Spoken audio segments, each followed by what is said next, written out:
인생을 살다 보면 한밤중 같은 시기를 보낼 때가 있습니다. 그 시기는 불안할 수밖에 없고 다 두려워할 수밖에 없습니다. 하지만 우리 믿는 성도는 꼭 기억해야 될 사실 하나가 있다. 지난주 말씀드렸는데, 하나님은 그 순간에도 우리를 외면하지 아니하시고 우리를 모른 채 하지 아니하시고 우리와 함께 하시는 하나님이시다. 하나님은 우리 인생 가운데 있는 모든 일들, 그 모든 일들이라 하면 좋은 일도 포함되겠지만 좋지 않은 일도 포함되는데, 그 모든 일들을 통하여서 선한 역사를 이루어 가시는 하나님인 줄로 믿습니다. 하나님은 또 어떤 하나님이냐면은, 하나님을 사랑하는 사람들에게 우리가 아직까지 보지 못했고 아직까지 들어보지 못했고 생각지도 못하는 아주 좋은 것을 예비하시는 하나님인 줄로 믿습니다. 흑암 중에서도 보화를 준비하시고 재물을 준비하시는 분이 바로 우리의 하나님이시다. 그런 의미에서 믿음의 사람이란 다른 사람이 아닙니다. 인생의 한밤중을 지내면서도 하나님을 찾는 사람, 인생의 한밤중에 있음에도 불구하고 하나님의 이름을 부르는 사람들, 인생의 한밤중에서도 하나님께 감사하며 사는 사람이 믿음의 사람인 줄로 믿습니다. 오늘 본문에 하박국이라고 하는 선지자 한 분이 있는데, 그분도 그런 믿음의 사람이었습니다. 본문 읽었지만 얼마나 두려운지 몰라요. 창자가 흔들릴 정도로, 입술이 파르르 떨릴 정도로, 내 뼈를 썩게 하는 어떤 물질이 내 몸 안에 들어와서 내 살과 뼈를 썩게 만들 정도로 지금 극심한 두려움 가운데 있는데, 그 순간에도 하박국 선지자는 뭐 하고 있습니까? 하나님을 노래하고 있다는 것입니다. 그가 이렇게 노래했습니다.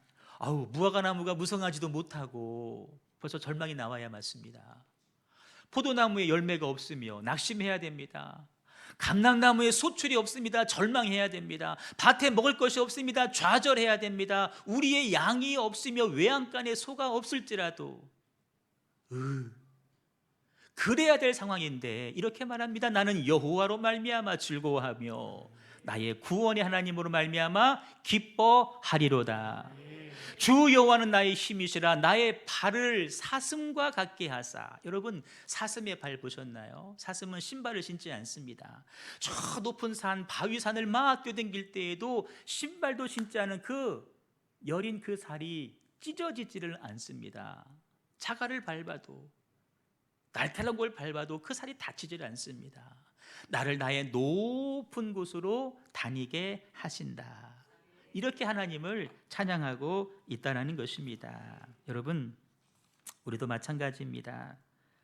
우리 역시 우리 상황과 환경과 문제와 상관없이 노래하는 삶을 살 수가 있습니다. 언제 그것이 가능하냐? 하박국은 본 겁니다. 그 두려운 상황 가운데에도 나와 함께 하시는 하나님을 봤습니다. 내게 말씀해 주시는 그 하나님의 말씀을 하박국은 들었습니다. 고통의 현장 가운데 나 혼자 버려두지 아니하시고 여전히 나와 함께 하시며 내게 말씀 주시는 그 하나님을 봤기 때문에 나는 염려하지 않습니다. 나는 두려워하지 않습니다. 나는 불평도하지 않습니다. 나는 도리어 나를 구원하신 하나님을 찬양하며 노래하는 삶을 살겠습니다. 여러분, 하박국의 이 삶이 우리의 삶이 될 수 있기를 주님의 이름으로 축복합니다. 오늘 말씀은 그 인생의 어두운 순간에도 하박국이 노래할 수 있었던 또 하나의 이유를 살펴보려고 하는데, 하박국 3장에서 그 이유를 우리가 발견할 수가 있습니다. 3장 가시면 이렇게 노래합니다. 하나님이 대만에서부터 오시며 거룩한 자가 바란산에서부터 오시는도다. 하나님은 우리를 향해서 걸어오시는 하나님이십니다. 아니, 뛰어오시는 하나님이십니다. 은혜로 우리 가운데 다가오시는 분이 바로 우리의 하나님인 줄로 믿습니다. 근데 중요한 것은 이 대만이 어디고 바란산이 어디냐 하는 것입니다. 별개의 장소가 아니라 동일한 장소입니다. 그것이 어디냐면은 시내산입니다. 호렙산입니다. 모세가 하나님 앞에 말씀을 들었던, 아니 모세에게 말씀을 주시기 위해서 하나님께서 친히 하늘에서 내려오신 장소가 바로 시내산이었습니다. 거기서 방황하고 불안해하는 그들에게 하나님께서 이렇게 말씀을 주셨습니다. 한번 읽어요. 시작. 여호와께서 산에서 그를 불러 말씀하시되 내가 어떻게 독수리 날개로 너희를 업어 내게로 인도하였음을 너희가 보았느니라. 너희가 내 말을 잘 듣고 내 언약을 지키면 너희는 모든 민족 중에서 내 소유가 되겠고 너희가 내게 대하여 제사장 나라가 되며 거룩한 백성이 되리라. 아멘. 이런 말씀입니다. 나는 너희의 하나님이야. 너는 나의 자녀야. 너희들이 내 자녀니까 아버지 된 내가 너희들의 삶을 지켜줄 것이다. 인도해 줄 것이다. 먹여줄 것이다. 입혀줄 것이다. 이와 같은 약속을 호렙산에서 누구에게? 모세에게, 이스라엘 백성에게 주셨다는 것입니다. 근데 여러분, 모세는 출애굽 시대의 사람입니다. 오늘 하박국은 거의 구약시대의 끝무렵의 사람입니다. 세월이 수백 년이 이미 지나간 상황입니다. 근데 중요한 것은 오늘 이 하박국의 인생의 두려운 그 순간에서 뭐를 기억하고 있느냐? 수백 년 이전에 하나님께서 모세에게 주셨던 그 약속의 말씀을 기억하고 있다는 것입니다. 과거 조상들에게 주셨던 약속의 말씀을 그가 돌이키면서 오늘 내 삶 속에도 그 하나님의 약속의 말씀을 동일하게 이루어질 줄로 믿고 자기 삶 가운데 그 말씀을 접목하고 적용하고 있다는 것입니다. 바로 이것입니다. 하나님 지금 내게 말씀 안 하신대요. 그것이 아닙니다. 하나님 이미 우리가 다 말씀하셨습니다. 성경이 그 증거입니다. 이미 말씀하신 그 하나님의 말씀을 오늘을 살아가는 내가 기억하느냐, 내가 그 말씀을 기억하고 붙잡느냐, 그렇지 않느냐의 차이입니다. 지금 하박국이 서 있는 시간과 공간은 겉으로 볼 때는 두려움과 공포의 시간과 장소입니다. 그런데 시간과 공간을 뛰어넘어서 하나님의 말씀을 그가 기억했을 때 그 하나님의 말씀이 지금도 하박국의 삶의 현장에서 살아 역사하고 있다는 것입니다. 겉으로 볼 때는 입술이 떨리고 창자가 흔들리고 내 뼈가 썩는 아픔과 두려움의 순간 같지만 그가 과거 주셨던 그 말씀을 붙잡고 있는 그 순간, 그 장소는 두려움의 장소가 아니고 그 시간은 두려움의 시간이 아니라는 것입니다. 그때 그 말씀이 지금도 살아서 역사하시고 있다라는 것입니다. 여러분, 바로 이 차이입니다.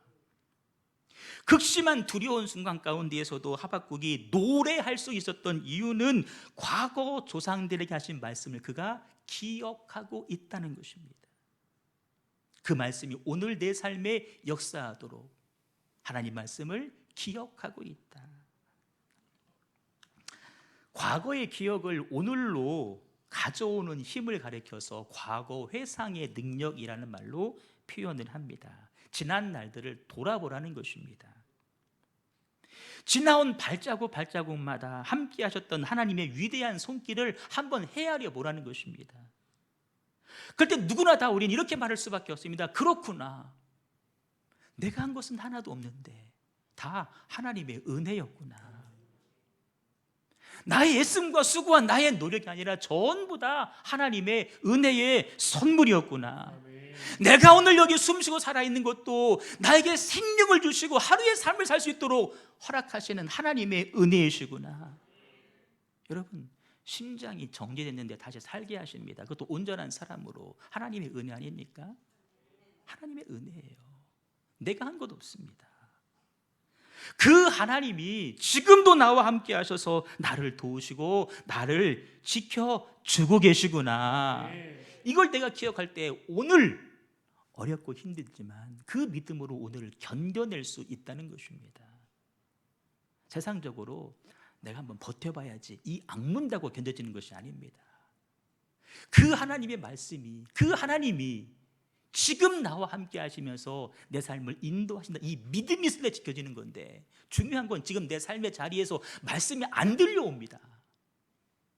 외운 말씀도 몇 개 안 됩니다. 그래서 우리는 뭐 해야 됩니까? 늘 말씀을 읽어야 됩니다. 말씀을 들어야 됩니다. 그 말씀이 내 안에서 오늘 지금 여기서 살아 역사하게 나를 말씀에 내어 맡기는 삶을 살아야 될 줄로 믿습니다. 여러분, 위대했던 믿음의 사람들, 그들의 삶에도 분명히 어려움이 있었습니다. 아니, 우리보다 더 큰 어려움이 있었습니다. 근데 그들이 그 힘겨운 삶을 이기고 여기까지 온 이유가 무엇일까? 우리보다 잘나서 아닙니다. 많이 배워서, 많이 가져서도 아닙니다. 그들이 우리와 다른 것 한 가지가 뭐냐면, 과거 역사하셨던 그 하나님, 그분의 역사, 그분의 베푸신 은혜, 그분의 말씀을 기억하며 살고 있었기 때문입니다. 그 회상과 기억을 통해서 오늘 내 삶의 자리에서 하나님을 만나고 있기 때문에 그 어려운 고비를 다 이겨낸 것입니다. 여러분, 예배를 드리고 있습니다. 예배가 뭔지 아십니까? 오늘 감사절기를 지키고 있습니다. 감사절기가 무슨 날인지 아십니까? 과거 역사하신 하나님을 오늘 이 자리에서 만나는 것이 예배이고, 그날이 절기입니다. 근데 그 만남은 한 번, 두 번으로 그쳐서는 안 되기 때문에 매 주일마다 모여서 우리가 하나님을 예배해야 되는 것입니다. 그 절기를 지켜라 하나님께서 명령으로 주셨습니다. 그래서 오늘 우리가 추수감사주일을 지키는 겁니다. 여러분, 절기는 권유가 아닙니다. 할 수 있으면 해가 아닙니다. 지켜라 명령입니다. 이 수장절이 오늘 지키는 추수감사주일인데 명령으로 말씀하셨어요. 왜 그럴까? 그래야 우리가 오늘을 살아갈 수 있기 때문에 그렇습니다. 과거 베푸신 은혜를 기억해야 오늘도 주의 은혜가 부어지고 오늘을 견딜 수 있고, 그것이 내 신앙과 내 삶을 지켜주기 때문에 감사절기를 지켜라. 여러분, 마찬가지입니다. 죄 가운데 죽어갈 우리 영혼이 구원받은 사실에 감사하면서 나를 구원하신 하나님을 기억하며 사는 삶과 그렇지 않는 삶은 너무나 다릅니다. 감사절기는 물론 평소와 다르게 특별히 감사하는 날이기도 합니다. 그런데 특별히 무엇보다도 내가 받은 구원에 대해서, 내가 여기까지 살아온 것에 대해서 이 모든 것이 하나님의 은혜고, 오늘을 버틸 수 있는 힘이 기억에서 주어짐을 알고 특별히 더 하나님 앞에 감사하는 날입니다. 그래서 초대교회는 예수님께서 우리를 위해서 무엇을 행하셨는지, 우리를 위해서 어떤 희생을 하셨고 어떤 은혜를 주셨는지를 늘 기억하기 위해서 그들은 예배 때마다 성만찬 의식을 행했습니다. 무슨 말일까요? 하나님의 은혜를 기억하라는 겁니다. 그리고 우리들에게도 동일하게 당부하십니다. 이것은 너희를 위하는 내 몸이니 이것을 행하면서, 떡을 떼면서 나를 기념해라, 기억하라는 거예요. 잔을 마시면서 이거는 예수님의 피구나, 이걸 마시면서 예수님께서 나를 위해서 무엇을 행하셨는지를 내가 기억하라는 거예요. 뭐를 행하셨어요? 몸을 찢으셨어요. 뭐를 행하셨어요? 피를 흘리셨어요. 생명을 주시고 우리를 살리셨어요. 그거 기억하는 것이 예배다. 예배다. 예배 때마다 우리가 그것을 경험하셔야 됩니다. 과거 회상 능력을 가지고 살면 오늘 그렇게 살아갈 수 있고, 근데 더 나아가서 미래에 대한 확신 가운데에도 살아갈 수 있도록 우리에게 힘을 주십니다. 과거에 나를 인도하시고 나를 도와주시는 하나님을 오늘 여기에서 만나면 오늘만 이기고 마는 것이 아니라 내일을 살아갈 힘이 주어진다는 것입니다. 근데 그 내일이 뭐 다음 주, 다음 달 그걸로 끝나는 것이 아니라 우리 육신의 삶이 다 할 때까지, 아니 우리가 천국에 갈 때까지, 다시 오실 예수님, 재림하실 예수님, 신랑으로 오실 터인데 그분의 순결한 신부가 될 때까지 우리가 믿음으로 살아갈 수 있게 된다는 것입니다. 과거 인도하신 하나님, 오늘을 견디게 하신 하나님, 그 하나님이 장래에도 내 삶을 책임지시고 인도해 주실 것이다. 여러분, 장래이라고 하는 것은 이런 의미입니다. 말씀드린 대로 내일, 다음 주, 다음 달 포함됩니다. 그런데 말씀드린 바 예수님의 신부가 되는 그날입니다. 내가 살다가 육신이 다 했습니다. 죽었습니다. 영혼은 천국 가겠죠. 예수님 재림하실 때에 무덤 속에 잠자는 자 그때 다시 일어나 육체의 부활을 경험하면서 주님과 하나가 되는 것입니다. 혹은 내가 아직 죽기 전인데 예수님께서 오셨어. 죽음을 경험하지 않고 주님의 신부가 되는 것입니다. 우리 결혼식 해보신 분들 아실 겁니다. 우리 집사님들 다음 주가 내가 결혼이에요. 그 기간이 얼마나 기다려져요. 얼마나 행복해요. 얼마나 기뻐요. 기쁨으로 준비하지 않아요? 머리도 손질하고 피부도 마사지도 받습니다. 기쁨으로 기다려지는 거예요. 초등학교 아이가 다음 주에 소풍을 갑니다. 마음속에 간절하게 그때 제발 비가 안 오기를 기다립니다. 간식 뭐 사갈까? 엄마한테 계속 얘기합니다. 김밥은 싸주는 거지? 유부초밥 아니야? 김밥이야? 마음속에 늘 기쁨이 있습니다. 왜? 그날이 기다려지기 때문에 그렇습니다. 근데 여러분, 우리가 소풍도 기다려야 되겠지만 우리가 장차 주님의 신부가 된다. 이건 주님의 약속의 말씀입니다. 이 말씀을 붙잡으면 미래의 삶까지도 우리가 기대하게 된다는 겁니다. 그날이 막 기다려지는 것입니다. 그냥 기다리나요? 최선 다해서 오늘을 견디고 오늘을 견디고 오늘을 견디고 그렇게 감사함으로 기쁨으로 그날을 준비하는 것 아니겠습니까? 여러분, 지나온 날들을 한번 바라보십시오. 힘든 일 참 많지 않으셨습니까? 가슴 아픈 일도 참 많이 있었고, 근데 거기에서 뭐가 있었나요? 하나님과의 감격스러운 만남이 있지 않으셨습니까? 굽이굽이 참 어려움이 있었지만 하나님의 은혜로 이만큼 살지 않았습니까? 우리 생을 다 마칠 때 마지막 고백 한마디, 하나님의 은혜였습니다. 여러분, 이거 한마디 남기고 세상을 떠나면 얼마나 멋진 신앙이 되겠습니까? 오늘의 현실에만 눈길을, 마음을 주지 마시고 지나온 날들을 한번 여러분 돌아보십시오. 하나님이 어떻게 내 삶을 인도해 오셨는지. 오늘을 견딜 것입니다.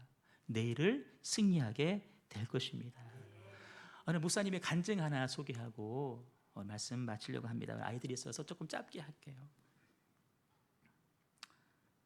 시골에서 봄철이 되면 옛날에 보릿고개라고 하는 그 때가 있었습니다.